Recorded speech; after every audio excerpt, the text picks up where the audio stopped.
Hola, mi nombre es Francisco Castilla. Soy arquitecto y profesor del área de construcciones arquitectónicas del Departamento de Ingeniería Civil y de la Edificación. Y en este vídeo vamos a hablar de la estética en el diseño de puentes e intentar responder a algunas cuestiones, como qué tiene en cuenta un proyectista para conseguir una obra más bella, por qué algunos puentes nos resultan más atractivos que otros. Para empezar, veamos primero qué entendemos por estética. Quizá esta definición del diccionario de la Real Academia de la Lengua pueda darnos alguna pista. Estética es la armonía y apariencia agradable a los sentidos desde el punto de vista de la belleza. ¿Y realmente esto es relevante en un puente? Fijémonos en esta imagen. Es un elemento tan simple como un vallado. Seguro que si nos dieran a elegir preferiríamos vivir rodeados por este otro entorno. ¿Y qué tal este otro? Es posible que alguno ya dude y prefiera el anterior. Probablemente lo encuentre más sobrio y elegante, pero sin duda que también lo elegiría antes que el primero. ¿Y qué tal si paseamos por esta calle? ¿No estaría mejor así? Sin duda la estética, tal como la hemos definido, es algo presente en nuestro subconsciente y que afecta a todos los aspectos de nuestra vida, desde los más cotidianos a aquellos elementos más extraordinarios. Por tanto, ¿por qué no va a ser igual de relevante en un elemento tan presente en nuestro entorno como son los puentes? Volvamos de nuevo a nuestro pequeño juego. ¿Por dónde preferirías cruzar? ¿Por aquí o por aquí? Parece que la mayoría lo tendríamos claro, pero ¿seríamos capaces de explicar el porqué de nuestra elección? Quizá para ello debemos tener en cuenta una serie de cualidades propias del diseño, como las proporciones, la escala, el ritmo, que están presentes en cualquier elemento escultórico, arquitectónico y, por qué no, de ingeniería civil, que nos permiten diferenciar incluso inconscientemente la belleza en estos puentes. Fijémonos, por ejemplo, en el trazado quebrado y anguloso de esta pasarela, que nos resulta un tanto agresiva, frente a la línea suave y continua que nos acompaña en el deambular por esta otra.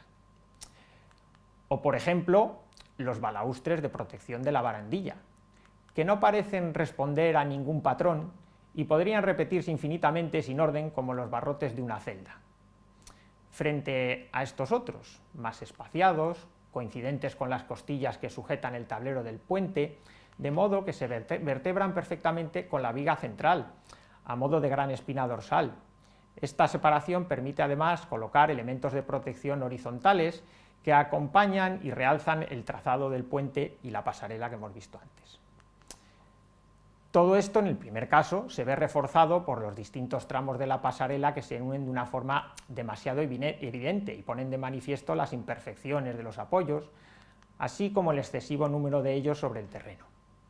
Mientras que, de nuevo, en este caso, la forma más cuidada de realizar las uniones y los apoyos sobre el terreno, que se reducen a dos grandes zapatas, permiten percibir el puente como un elemento continuo, que por arte de magia se hubiera depositado de una pieza sobre el terreno. Aún así, ¿alguien prefiere el otro ejemplo? Es obvio que todo está lleno de una gran carga de subjetividad, pero hay elementos que subyacen en nuestra conciencia colectiva y que permiten identificarnos mayoritariamente con determinadas formas. A lo largo de la historia, no obstante, la tecnología ha limitado en buena medida estas formas y los materiales han condicionado enormemente el diseño de los puentes en cada época, asociándose en buena medida a estos. Fijaos de nuevo en la evolución de estos puentes situados todos ellos en la ciudad de Orense y cómo cada uno de los materiales y las épocas se distinguen perfectamente.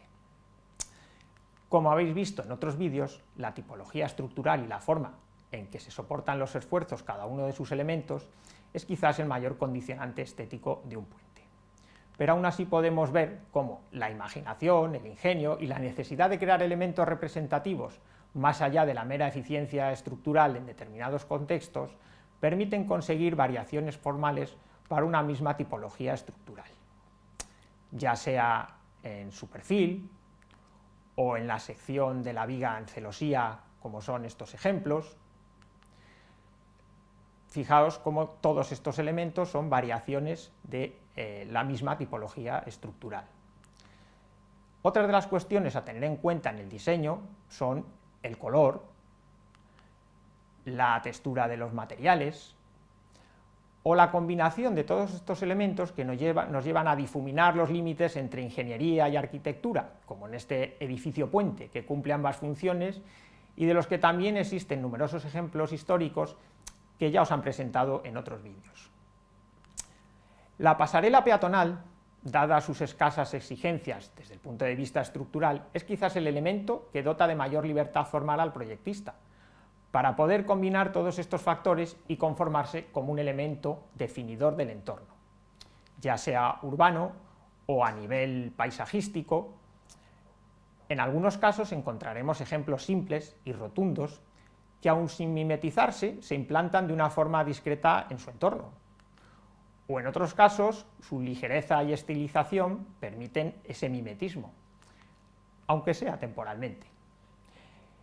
En el caso de los puentes de grandes luces, los condicionantes estructurales son mucho mayores, y esto hace que las cuestiones de diseño se centren en los elementos más relevantes, como son los pilonos o los tirantes, o la forma en que estos se unen, dejando en un segundo plano los elementos del tablero o de protección.